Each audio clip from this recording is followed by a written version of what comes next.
we're going to talk about your favourite player and mine. Chad Townsend looks like he's on the way to Bondi to join the Sydney Roosters next year. Mate, the vitriol that's come from fans today on both sides of this argument. Where do you stand on the Chad Townsend to the Chooks? Look, I've tried to be diplomatic. Let's use that as a word to say that I understand this signing, that it's a good signing and it makes sense. But on face value, it doesn't make any sense to me. I think it's shocking. And I've seen some Roosters fans try to cope by saying that, it's already come out that Chad Townsend won't be starting next year, that Sandon Smith and and Sam Walker will.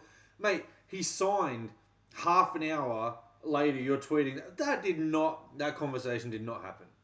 Chad Townsend will be your starting 6 or 7 next year. Bookmark it, bank on it. I don't know.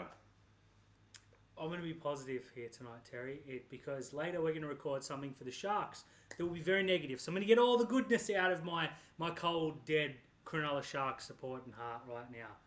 I get why they signed him. They need a bloke who's played plenty of games to come and look after 2 young blokes. They need a guy who's a premiership winning halfback. I still maintain he was there when they won a premiership. He didn't win nothing. And they needed a bloke who... Let's face it, Chad Townsend's one of the nicest guys in Rugby League.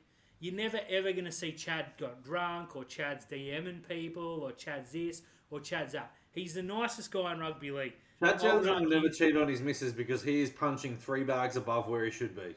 I would argue he's the most dull bloke in Rugby League, but that's beside the point. He's a safe signing. But this is the Sydney Roosters we're talking about here.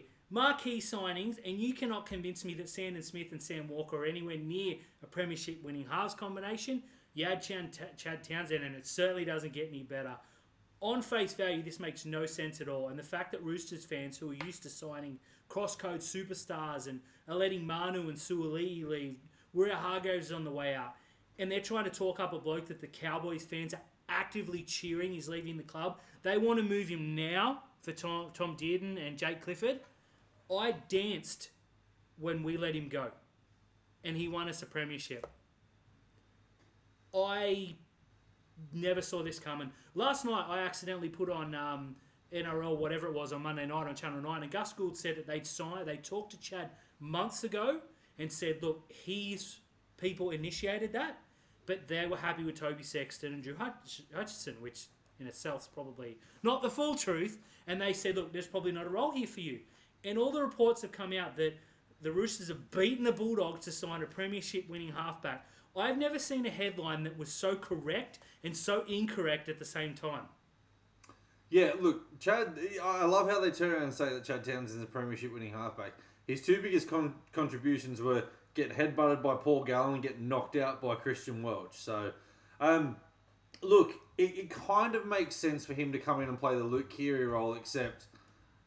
he's not Luke Keary and he's utter dross. So, look, the Roosters have got a plan, so it seems. They've been rejected by everybody and anybody who will have a conversation with him. And when they actually put a contract in front of Chad, he was probably like, yeah, no worries, and signed it. And they were like, this is probably the one guy we wanted to pull out of the deal.